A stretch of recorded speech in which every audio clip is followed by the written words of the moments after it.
staying with us here on STL Live. We're back with Rosemary Britts from the Sickle Cell Association, which is putting on the Sickle Cell Stroll that's coming up in September. Where we left off, we were talking about sort of support groups for people living with sickle cell, and you're saying sometimes there's so many people who are suffering in silence. Why do you think that is?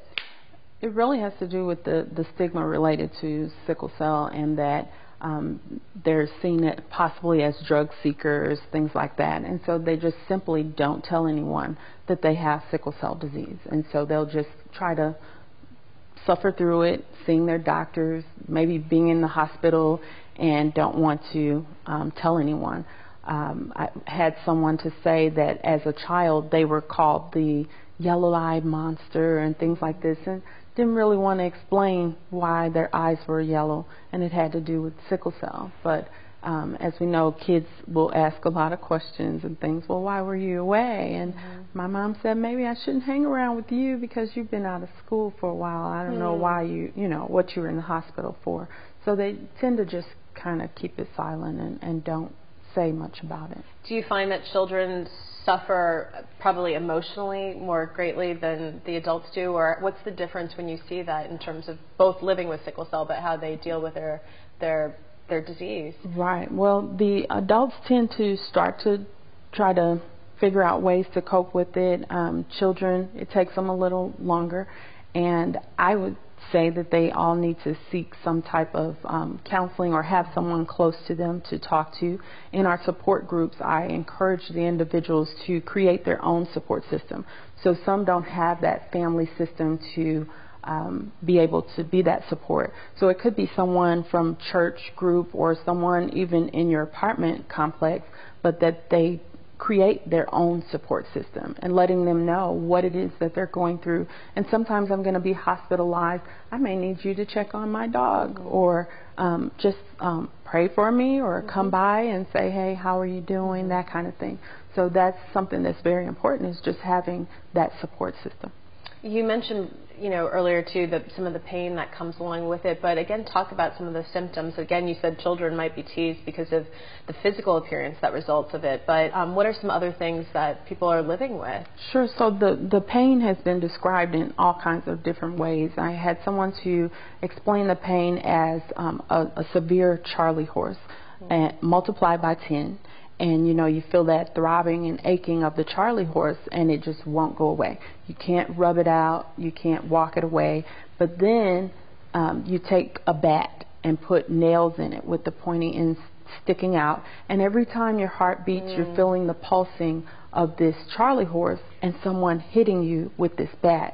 And so they're figuring that the pointiness or the sticking that they're feeling is the sickle cells, those ends of the sickle cells, but they're feeling something sticking them that's very sharp, or like, someone said maybe a knife stabbing them. Sure. But it's a throbbing, aching pain that just doesn't go away. And that can happen anywhere that blood flows and can get stopped up in the blood vessels. So a lot of times they need morphine, OxyContin, oxycodone, things like that to remedy this pain. Well, thanks for describing that, because I feel you hear so many times about how painful it is, but people really don't go into the specifics.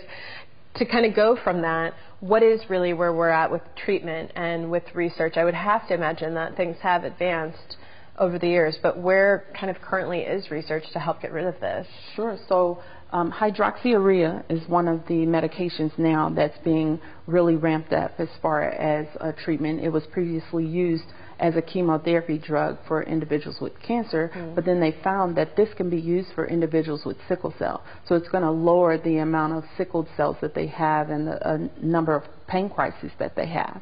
And that's something they can take on a regular basis. As far as what's called a cure is bone marrow transplant. Unfortunately, it's not widely available to everyone, so it's still in that stage of more research being done, as well as getting more people on the bone marrow registry. Because if the doctors say, okay, yes, we can try to give you a bone marrow transplant or stem cell transplant, but there's no one on the registry to match you, then it's for naught. So we need to get more individuals on the registry. Also, a lot receive blood transfusion therapy. Yes.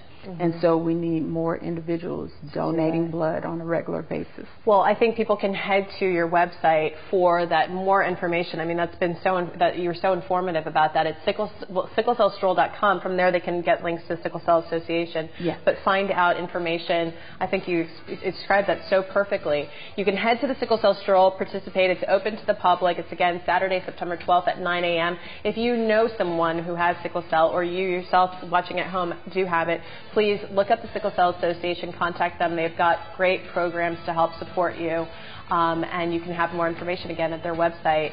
Thank you so much for being here. Thank you so much. Thank you for having me. All right. Well, when we return on STL Live, we'll chat with Laura Cannon-Singer from St. Louis Help. We'll be right back after this break.